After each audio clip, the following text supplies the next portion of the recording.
Over the last 75 years, over 10,000 chemicals have been introduced to our food supply. Yet the EU only allows 300 food additives. But at Thrive Market, we bring our members the highest quality brands and restrict more than 1,000 ingredients found at conventional grocery stores, making the switches easy with our Healthy Swaps scanner, which finds better versions of all your favorite pantry, snacking, and home essentials without the added junk, dyes, and fillers. Plus, it's all delivered straight to your door. So if you're looking to shop at a grocery store that actually cares about your health, go to thrivemarket.com/podcast and you'll get 30% off your first order and a free gift. An O'Reilly Auto Parts gift card is the perfect gift for that hard-to-buy-for person. Give the gift of convenience from O'Reilly Auto Parts. O'Reilly Auto Parts.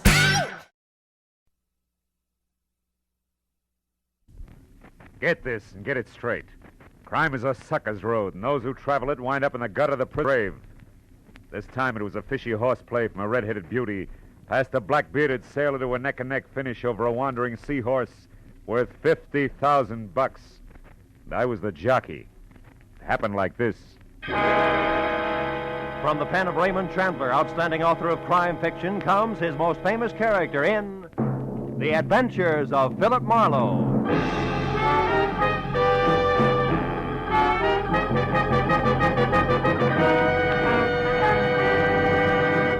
Now, with Gerald Moore, starred as Philip Marlowe, we bring you tonight's exciting story, The Seahorse Jockey.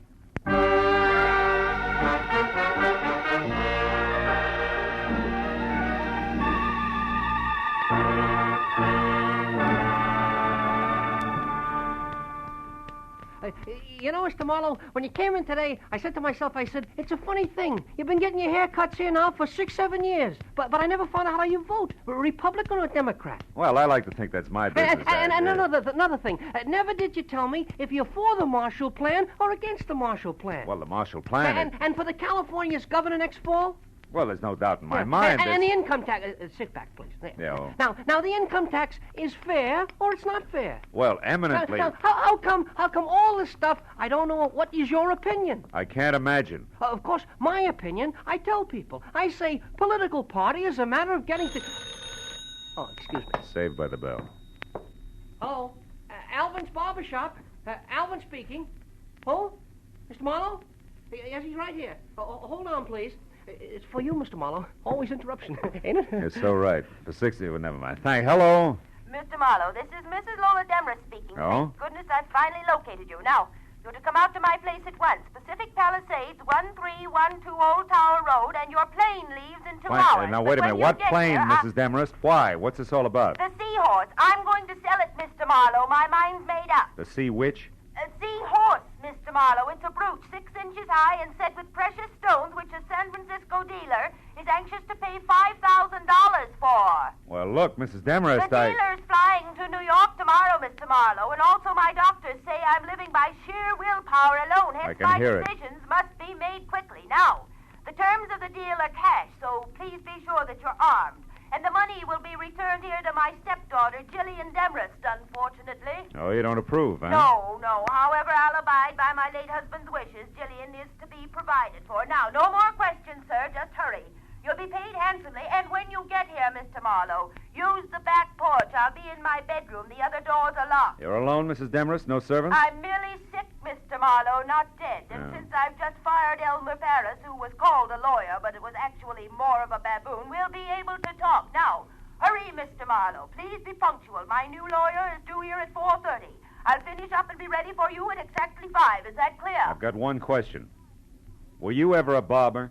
Goodbye, sir. Well, Alvin, it looks like we'll have to skip that shave. Oh, that's too bad, Mr. Marlowe.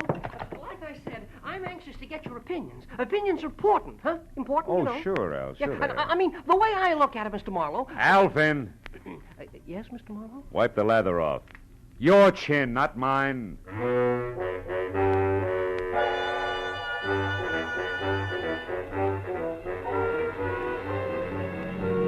Pacific Palisades and my new client's home at 1312 Old Town Road was 40 minutes from L.A. The house was Victorian-style, solid, made of wood, 2 stories high, and squatted close to the edge of a sun-baked cliff, 200 feet above the ocean. I parked behind what must have been the first Pierce Arrow ever made, then started slowly along a gravel path that led to the rear, until I heard it.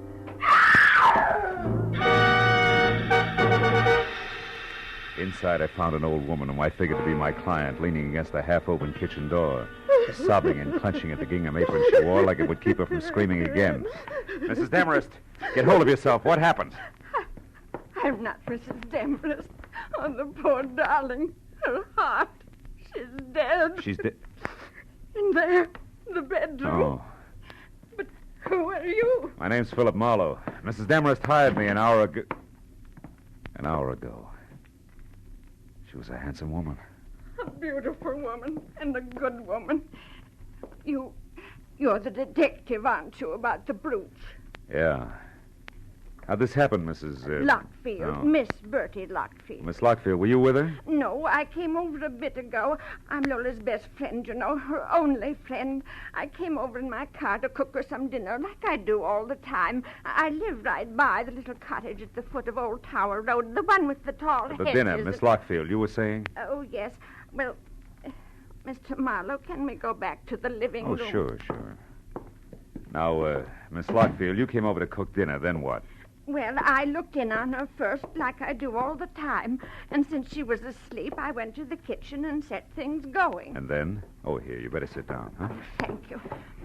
Then I went back to my place, fussed around for 10, maybe 20 minutes.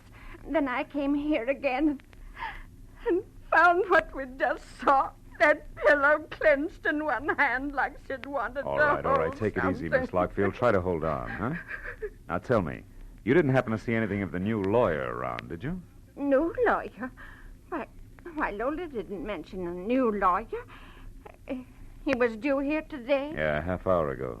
Might help if we knew his name. Why, Mr. Marlowe? Mr. Marlowe? Surely you don't think there was, well, foul play?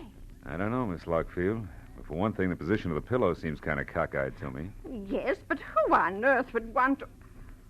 Oh, no, not Jillian. It couldn't be. Mrs. Demarest was quite clear about Jillian. Jillian hated Lola, Mr. Marlowe, but Jillian isn't a killer. Yeah, well, maybe nobody's been killed. But tell me, Miss Lockfield, did this stepdaughter, this Jillian, know that she was getting the money from the brooch? Oh, no, I doubt it very much. Although she did know that Lola had it, of course, And what? And that Lola's money was dwindling, Mr. Marlowe, and that she was selling her possessions one by one. Uh-huh. And therefore, Jillian might think that the seahorse brooch was hers by right of inheritance, huh? Yes. Yeah. Tell me, Miss Lockfield, do you know where Mrs. Demarest kept the brooch? Oh, yes, in the bedroom. I'll show you exactly where. Come. All right. It's behind the portrait of Mr. Demarest, and... Oh, the poor Come on. darling. Take it easy, honey, huh? Did you say behind the portrait, that one? Yes. There's a panel in the wall that slides. Uh-huh. Move the picture to your right, Mr. Marlowe. Then pull out on the panel edging. Oh, you'd better use the chair. Yeah. To the right. And out on the panel edging, huh? That's it. See it? This velvet case? No, those are earrings. The brooch is much bigger. It's in a silk bag, Mr. Marlowe. Mr. Marlowe, don't you see it? No, and I don't think I will. Miss Lockfield, the velvet case is all there is. The seahorse is gone. I called the law and reported both the theft of the brooch and the death of Mrs. Demarest while Bertie Lockfield prompted over my shoulder. After that, I started through the place looking for anything that could possibly give me a lead on the wandering seahorse. 15 minutes later, all I could show for my effort was a telephone number, Surfside 10229. It meant nothing to me except that it was written on a sheet of brown roll-your-own cigarette paper. When I dialed the number and got no answer, I dropped the paper into my pocket. I told Miss Lockfield to wait for the police and headed for town in the first public phone booth. I started through the local classified directory looking for a lawyer named Elmer Paris. When I didn't find him, I figured he could be somebody's junior partner. So I began at the top. I scored on my 7th nickel. Calder, Kramer, and McDuff. It was the anchor man who answered. Elmer Paris? Yes, we employ a lawyer by that name. One who was fired by Mrs. Lola Demarest early today, Mr. One McDuff? who ceased working for Mrs. Lola Demarest early today. All right, objection sustained. Tell me, where can I get in touch with Mr. Paris? At his desk here in the office, where he's been all day. Your reason for asking, sir? The answer you just gave me. Now, one last item, Mr. McDuff. Did your firm supply a new lawyer for Mrs. Demarest late today? We did not. And, sir, we never will. Oh? Each lawyer in this office is, first, a gentleman, second, a competent barrister. The belligerent Mrs. Demarest has use for neither. Good day, sir.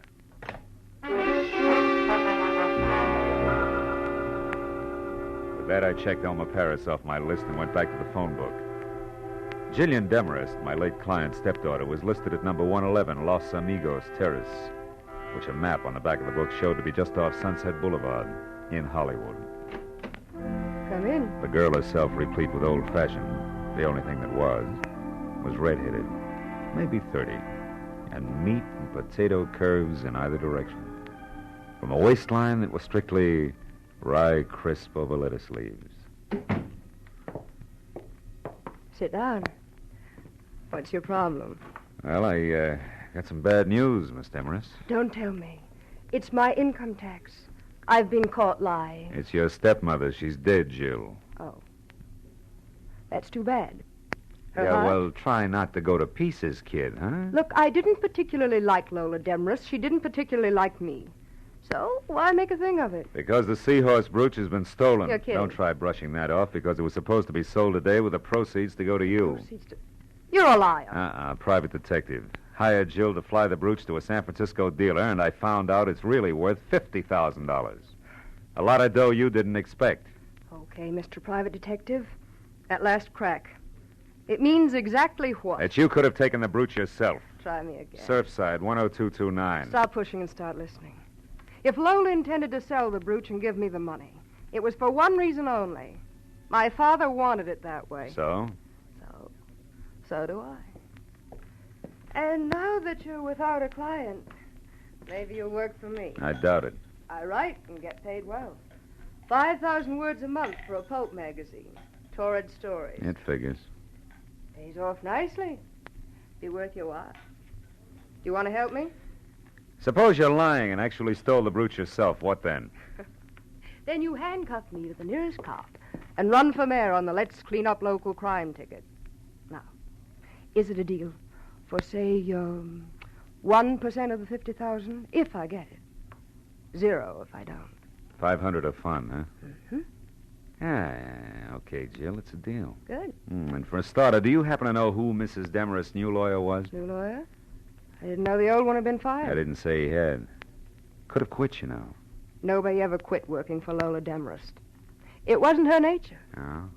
Now, will you please stop barking at me and go out and bite the guy with the brooch?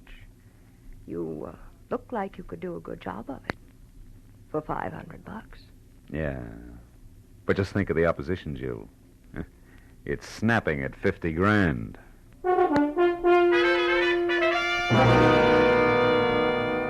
I drove back to the foot of Old Tower Road in the smothered and ivy cottage labeled Miss Bertie Lockfield. I started for the front door, but only got halfway. That'll do nicely. Right where you are. Oh, fine. You're a friend of Bertie Lockfield's or a relative, which? A nephew, why? Because, nephew, Aunt Bertie's not home, and I want someone responsible to leave a message with. So you go looking for him with a gun, huh? Now listen, baby, Shut up and try to remember this. Tell your aunt that the new lawyer Mrs. Demarest hired will be in touch with her. Does that make any sense to you? No. But maybe if I knew his name, it would. I doubt it. Now, nephew, without any fuss, let me have your car. Hey, now, wait a minute. Come on. You'll find your car a block away from here where I left mine. Give? No. Happy motoring. Thank you, nephew. And don't forget the message. She backed away again into my car and started it without once taking her dead, fish-cold gray eyes off me. When she jerked away from the curb, it was too late for me to do anything but swear and start walking to my car. It was where she said it would be, so I got in and sulked as far as the first public telephone. It was time to try Surfside 10229 again.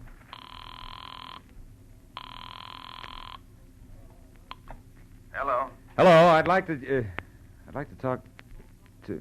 To who? Wait a minute, is that you, Lieutenant Matthews? Yeah. Marlowe? Yeah, that's right.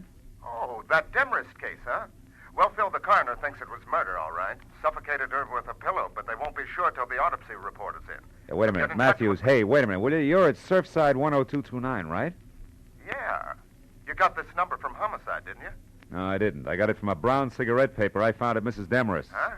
Now, look, tell me, Matthews, what have you got and where are you?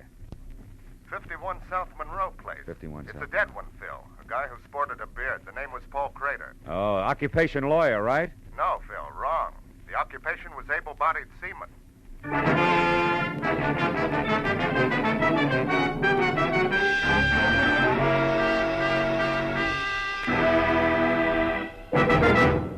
In just a moment, the second act of Philip Marlowe. But first, Dr. Christian's latest patient comes up with a new problem for the kindly small-town physician this Wednesday. And it's the case of a man who's about to be evicted from the place to which he's come home to die. Add to this, the patient is an exceedingly lively, rip-roaring centenarian, and you have the makings of a highly dramatic, amusing yarn. Dr. Christian, starring Gene Herschel, is heard every Wednesday on most of these same CBS stations. Now with our star, Gerald Moore, the second act of Philip Marlowe, and tonight's story, The Seahorse Jockey.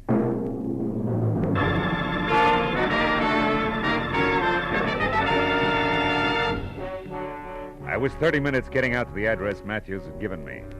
The neighborhood around Surfside looked like it had been pushed together from scraps that had washed in from the sea. And number 51 Monroe Place was no improvement. It was a corroded little frame house surrounded by a picket fence with most of its front teeth missing. I parked in the red glare from the squad car's spotlight, and as I walked past the sagging gate, I could hear Matthews inside. Oh, hello, Marlowe. Come on in. But don't fall over the late Mr. Paul Crater there. Oh, that's him, huh? Doesn't look much like a sailor to me, Matthews, in spite of his whiskers. What do you expect, bell-bottom trousers? All right, all right. Those guys wear suits when they're ashore like anyone else. He was shot twice, Phil. Once in the stomach, once in the chest. Dropped right here in front of the door, huh? Yeah. The way it looked, somebody came up and knocked, and when Crater opened the door, they let him have it. Got a line on him? Well, he was a nice, quiet guy, apparently. Lived there with his sister, Helen. As far as we know, they got along fine. We're still trying to locate her. He worked around here someplace, but we don't know where yet. But what about that Demarest business? Oh, that. Well, Oh, wait a minute. Oh, okay. Matthews. Yeah, Mooney. I see. Jug Nolan. As in J-U-G? Yeah. Uh-huh. He is? No, you come on back. I'll check him later, personally. Well, Phil, that answers one question anyway. Crater here worked out of a boatyard on Front Street. Now, what was that Nolan, J-U-G, about? Jug Nolan. He's the bird who runs the shipyard. Oh. Mooney says he's a genuine old sea dog from roll your owns to Wait a kettle... minute. Did you say roll your own? Yeah. Matthews, how about letting me talk to this Nolan before you and the boys move in? Why? I'd like to check the color of his cigarette papers, and I'll let you know. Well, okay, Marlowe. Only keep your chin in. Maybe Nolan doesn't know anything about what happened to Crater here. Unless he pulled the trigger, huh? I drove through the thick smell of seaweed and dead fish that was Front Street for 10 blocks before I found a battered sign that read Nolan's, dangled over the door to a shanty of an office behind which a tangle of crooked masts stuck up like jackstraws out of a jam of crusty hulks. I pulled into the curb across the street from the place and started to get out when the office door opened, and a man who looked something left over from Moby Dick stepped out, headed across in my direction. As he passed in front of my car, I got a good look at the butt of the homemade cigarette, drooping over a jaw as heavy as the end of an anchor. It was rolled with brown paper. Odds on it had to be Jug Nolan. When he swung on down the street and finally went into a bar, I followed. Hey, Swede, do it again, huh? Be right with you, Jug. Snap to it. I gotta get... Well, what do you make of it, mate? Something biting you? Not exactly, Jug.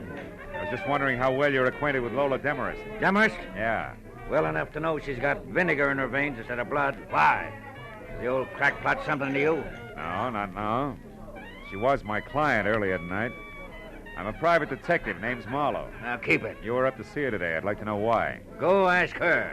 That's a little tough now. She's dead. Yeah? Well, better late than never, mate. Miss her, do you? I can stand the strain. What was your business with her? Boats. Sure it wasn't seahorses? Don't talk bills to me, mate. I said boats. 2 rusty, rotten scows covered with barnacles enough to sink 'em in another week. But to hear that old gal talk, you think each one was the Queen Mary. Hey, Swede! Yeah? Pour me that drink. Okay, Jug. Here, what's yours, mister? Scotch, Johnny Walker. Take 'em both out of this. No, you don't. I'll buy my own. And I'm tired of your questions, mate, so haul out. Here, Swede. Suit yourself. Maybe you can bear up on one more question, Nolan. For you, maybe it's easy. Who killed Paul Crater? What was that? Somebody put 2 bullets in Paul Crater in front door of his house. I just came from there. Paul, dead. If you're lying to me, mate, I'll tear you in two. Get your hands off, Jug. Why would I lie? The cops know who did it. Not yet, but they will. I'll find out about this and in a hurry. Slow down, Nolan. There's no rush.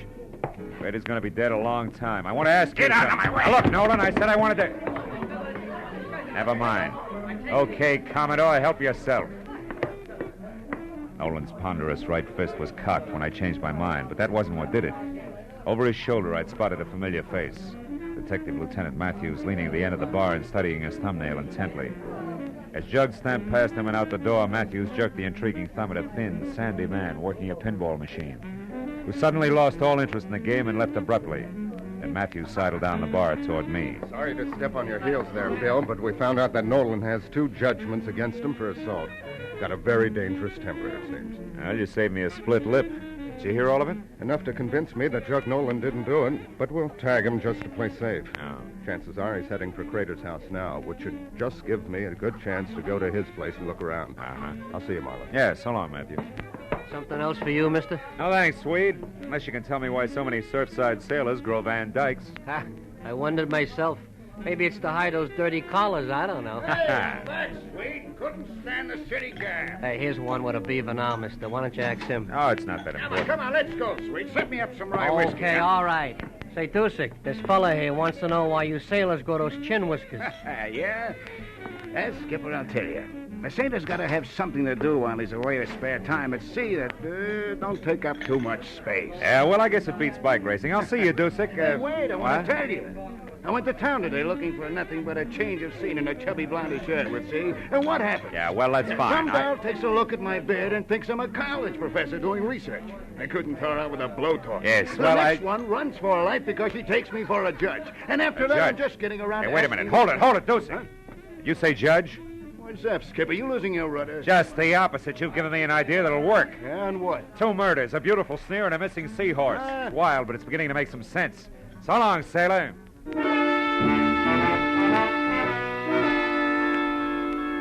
I checked Nolan's boatyard first, but his office shack was dark.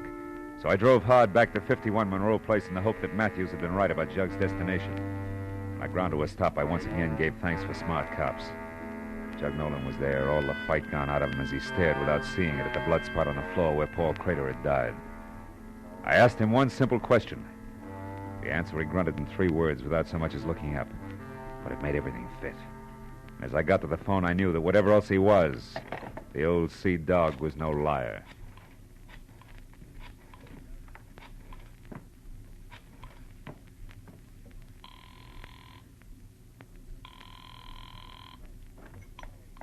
Hello? Is Marlowe, Jill? Oh, I've been waiting for this. What is it? Money or fun? All depends. Now listen close. I've got to have some help right away. What's wrong? Where are you, Phil? It doesn't matter, but this does. Get hold of that friend of your stepmother's. What's her name? Bertie Lockfield. And both of you meet me at your stepmother's house as soon as you can make it. It's important, baby. Don't fail me.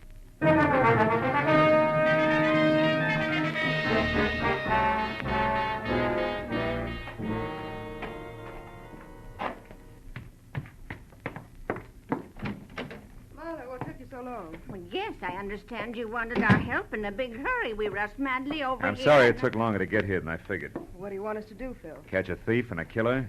You see, I'm positive now that whoever got away with that jeweled seahorse also held that pillar over Mrs. Demarest's face until she died, then went on to kill Paul Crater in Surfside.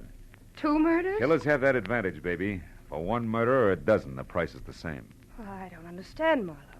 Does the second murder have something to do with my stepmother's death? They follow like links in a chain, Jill. Lola Demarest called me at 4. She was expecting a new lorry at 4:30. When I got here at 5, she was dead and the jeweled seahorse was gone. However, the circumstances indicated that somebody who knew her had done the work. Then you don't think the new lawyer was the one? No, but I do think the new lawyer came in, just as I did later, through the open back door, stood right over there and overheard the entire business. Can you prove all this, Marlowe? Not yet. But if you found that new lawyer, you could. Right. That new lawyer's going to turn up soon, and when she does, we'll have something She? more. Yeah, she, Bertie. Lola Demarest's new lawyer is a woman. A woman? The distinguished man in suit and Van Dyke that you shot and killed in Surfside was the lady lawyer's brother, a seaman. You mean Bertie here? Yeah, Jill. The new lawyer who witnessed the whole thing decided to move in on it. Right, Bertie? But it was blackmail. I got a note in my mailbox from a lawyer named Crater accusing me and demanding money. And since you were already in so deep, you figured another murder wouldn't matter. You got the lawyer's Surfside address some way and went there. And that's where you stumbled, Bertie, over a suit of clothes and a beard. Bertie? Well, you were Lola's best friend. You'll never understand, you fool. So don't try. Bertie! Don't you try either, Marlowe. Make a move for your gun and I'll put a bullet in her back. Lola Demarest's best friend. I despised and hated her. For years I worked and slaved for that woman, pampering her, putting up with her sickness and her temper and her high-handed ways. She owed me plenty for those years. When it came time to pay, the money went to you cheap little snip. You'd done nothing for her. You were getting everything. Stand still, Marlowe. I came prepared, remember? So did I, Mrs. Lockfield. Helen Crater. Better drop it, Bertie. You're in the middle. Listen, we can still do business like you said in the note. Not now, sister. You forget three things. First, you tried to kill me. Second, you did kill my brother. Helen, you don't know what you're doing. And third, the female of the species is always deadlier than the male.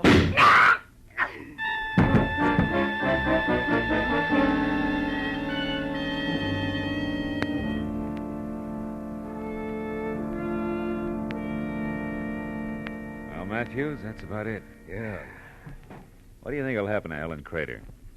That's one I don't have to figure out.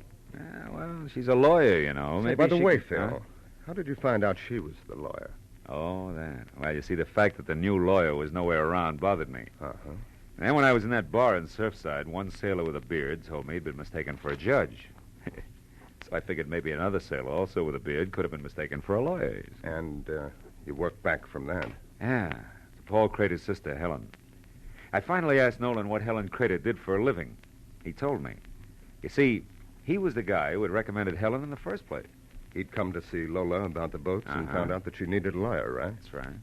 So he tossed some business to Paul Crater's sister. That's how the phone number came on brown cigarette paper. Though, you know, I found it on the sun porch. Well, that's it. Yeah. Well, you gonna get some coffee? No, thanks, Matthews. I'm kind of tired. Oh, I think I'll go home.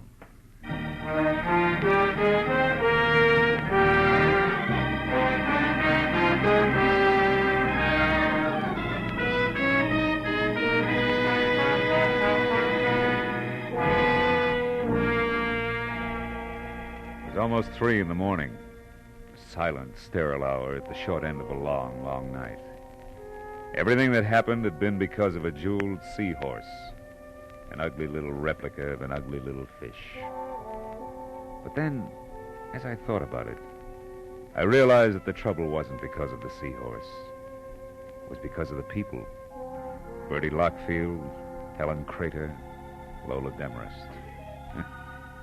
That's always the trouble. People. Yeah. To coin a cliche, it takes all kinds of people to louse up the world.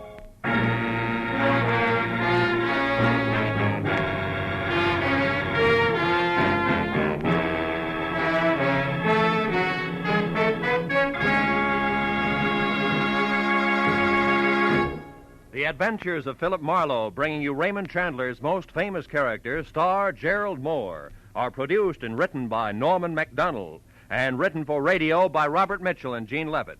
Featured in the cast were Stan Waxman, Ann Morrison, Ruth Parrott, Eileen Prince, Ed Begley, John Stevenson, and Bob Sweeney. The special music is composed and conducted by Richard Arant. Be sure and be with us again next week when Philip Marlowe says... This time all I had to go on was a postmark, but that was plenty. It led me to a knife between a pair of shoulders, a woman with a second-hand face, and a corpse by a water wheel.